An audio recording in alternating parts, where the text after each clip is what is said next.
Baik, teman sahabat petani, saya di samping alpukat.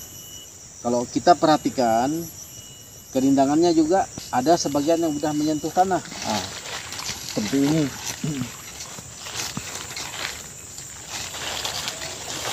Ini ya teman sahabat ya. Jadi kalau yang seperti ini kita biarkan juga tidak akan bagus ya untuk kesehatan alpukatnya. Jadi harus kita bijaksanai. Tentu jangan ragu ya, kita potong, kita pangkas saja. Ya.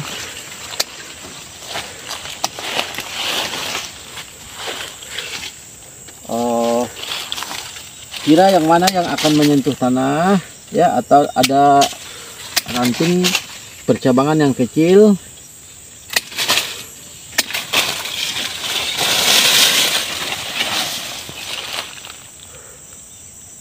Sebelumnya saya akan cerita ya tentang alpukat yang satu ini ya.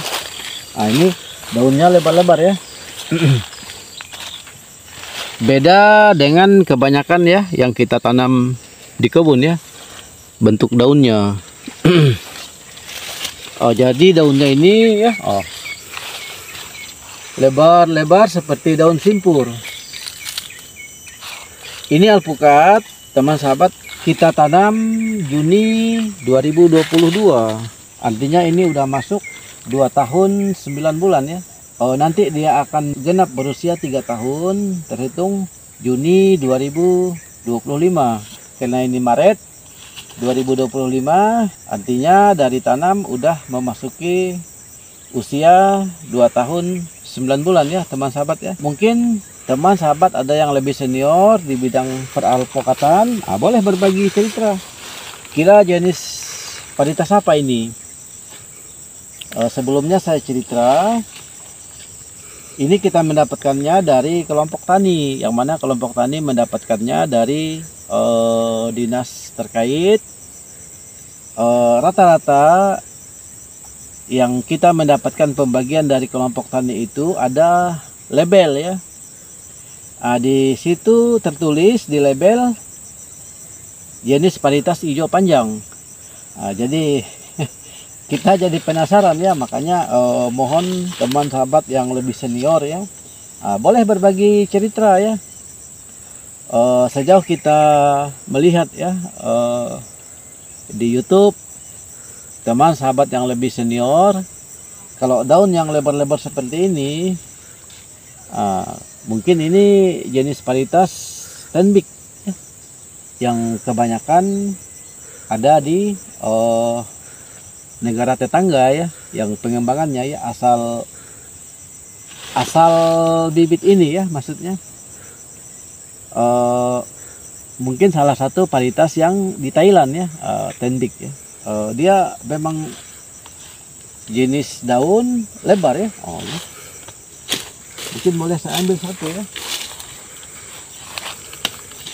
ya. Jadi kebanyakan alpukat yang ada di kebun kita tidak selebar ya ini. Ini yang udah kita pruning juga lebar-lebar ya.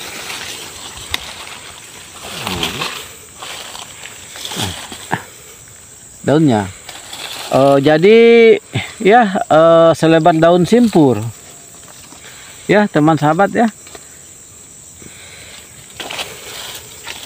Jadi kita meragukan ini ya, kalau dinamai jenis hijau panjang, karena di kebun kita ini belum ada yang mulai masuk ya, berbunga berbuah berproduksi, baik yang hijau panjang maupun yang ini. Jadi kita belum tahu seperti apa bentuk buahnya ya, karakteristik buahnya, baik besar kecilnya, bobot kalau ditimbang berapa idealnya ya, berapa beratnya, karena belum masuk ke fase produktif. Ini teman sahabat ya, ini pada kesempatan ini udah dua kali ya, 2-3 kali, yang mana yang kira tidak ideal kita potong ranting dahannya ya. Ini udah yang ketiga kalinya ya kita pruning. contoh seperti ini ya, ini udah menyentuh tanah ya. Iya. Jadi kita kalahkan saja. Ya. Jadi yang mana kira dahan ranting yang bertabrakan juga kita potong. Yang mana menyentuh tanah. Contoh seperti ini. Coba di sini.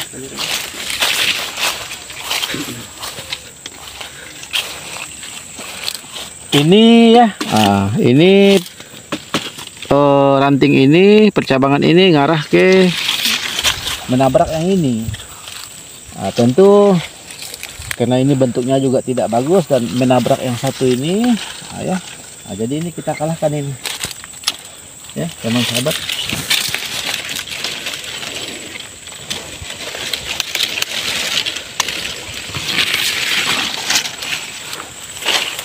Yang mana yang akan menyentuh tanah, ini ya.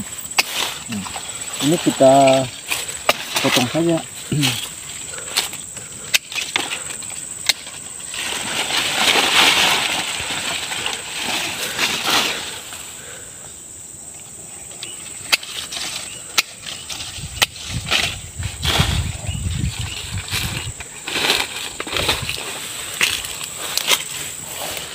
Ini juga ya.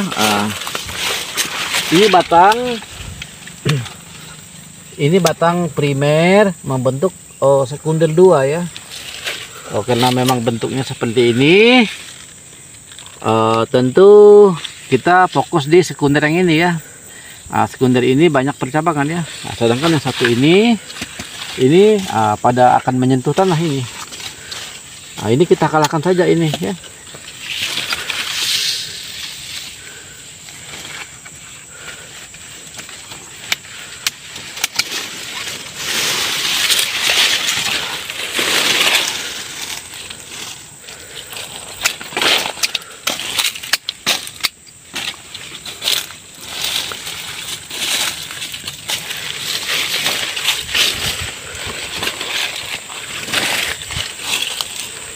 Kita kembali di pucuk ya, percabangan yang ini.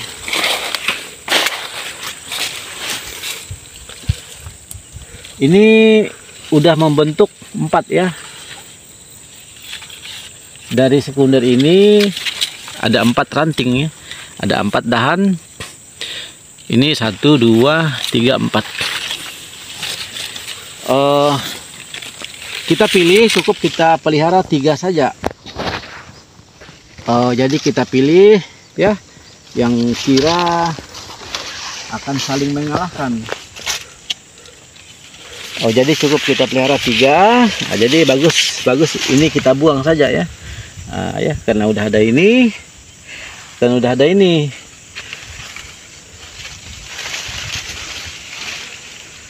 Jadi ini juga terlalu berdekatan ya.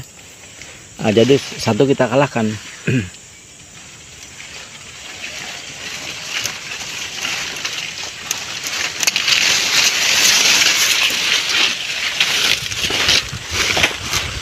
Ini penampakannya ya, setelah kita potong jadi kita ambil cukup 3 ya untuk yang pucuknya. Contoh ya teman sahabat, kalaulah kita tidak pruning yang kecil-kecil ini, dia juga ya secara persaingan nutrisi unsur hara kalah sendirinya. Jadi mengering, kempis, mati ya. Ini ya. Contoh ini juga ya. Ini bakal kempis, mengering, mati. Jadi kalau ada ranting-ranting yang kecil ini, secara persaingan nutrisi, seleksi alam juga dia akan kalah sendirinya.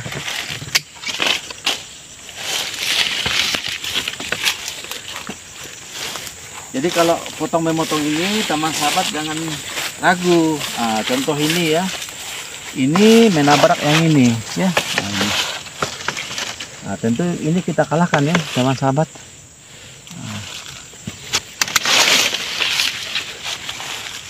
Jadi dia tidak saling menyandra ya,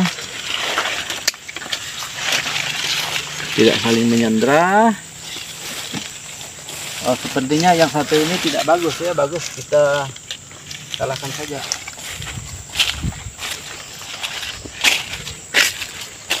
Nah ini, karena udah ada ini, udah ada dahan ini, udah ada yang ini, bagus. Yang ini kita kalahkan saja ini, karena udah ada yang di bawahnya dan ini.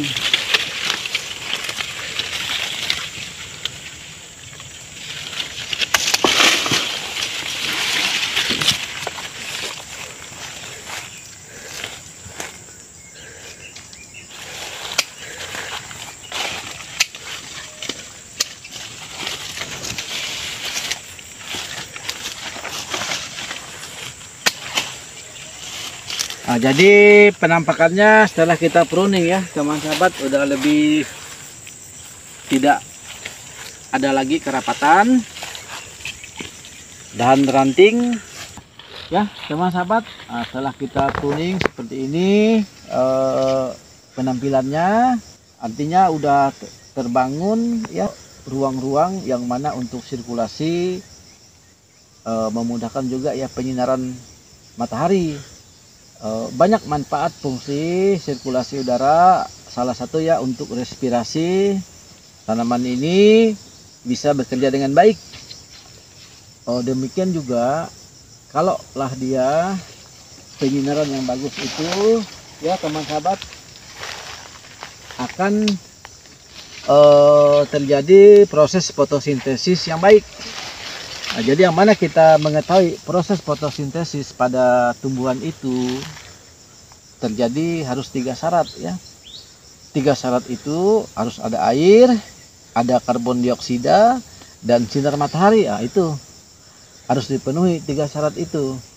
Air yang dimaksud di sini adalah air yang udah tergabung di dalam garam mineral. Kalau garam mineral itu kita tahu artinya ada unsur hara, nutrisi, baik unsur hara yang kita tambahkan dari luar, baik berupa NPK maupun berupa mikro dan makro ya. Semuanya tertanam di dalam tanah. Nanti melalui reaksi kimia terbentuklah ya garam mineral nanti yang akan didistribusikan oleh jaringan yang ada di tumbuhan ini. Nah, ini karena alpukat ada jaringan yang namanya jaringan polem. Jaringan polem itu mengangkut semuanya nutrisi unsur hara yang ada di dalam tanah yang berupa garam mineral tadi udah dikombinasi ya dengan air ya. Nah, sehingga semuanya standby di daun. Begitu saya bercakap-cakap ini, otomatis saya sudah mengeluarkan karbon dioksida yang rumus kimianya CO2. Di udara bebas juga ada karbon dioksida ya. Begitu karbon dioksida ini tadinya karena ada sinar matahari, semuanya terjadilah reaksi di daun ini yang dinamakan reaksi terang.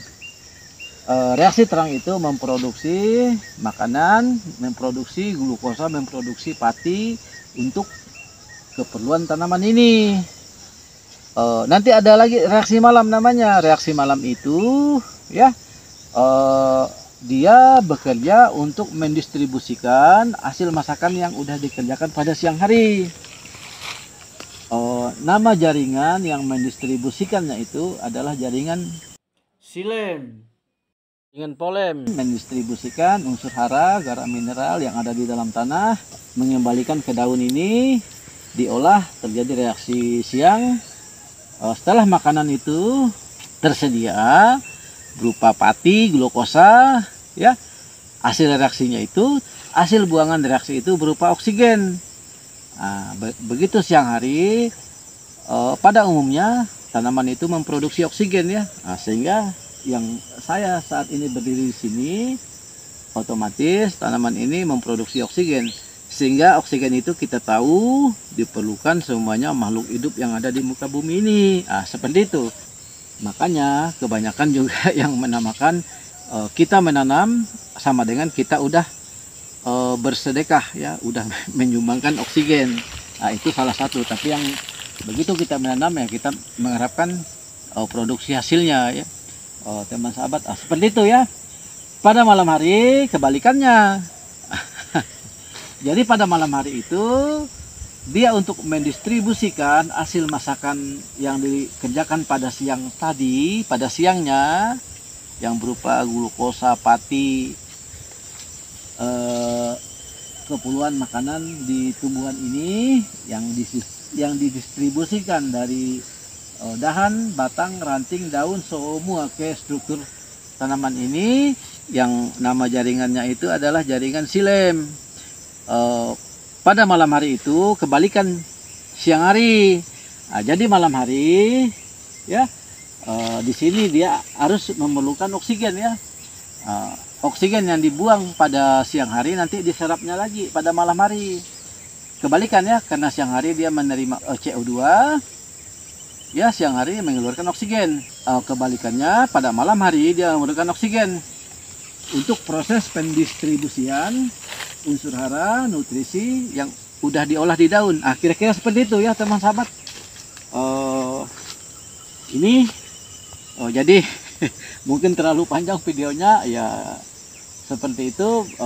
Pas kebetulan kita lagi pruning, itu makanya kita kalau lagi pruning itu selalu menerangkan ya, memudahkan sirkulasi udara ya, memudahkan juga penyinaran matahari bisa bekerja penuh ya, radius 360 derajat ya.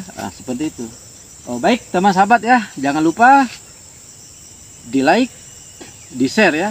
Mungkin teman sahabat ada cerita, silahkan tulis di kolom komentar, nanti akan kita konfirmasi, akan kita balas. Demikian juga yang tidak kalah pentingnya, di subscribe dan dibunyikan lonceng notifikasi. Dengan teman sahabat mensubscribe, teman sahabat sudah mendukung channel Alpocate Farm untuk maju berkembang.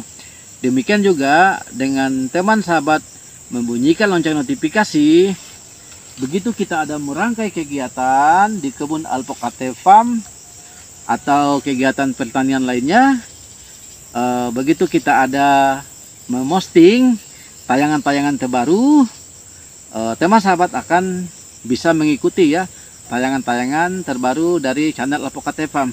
Oke, tetap semangat.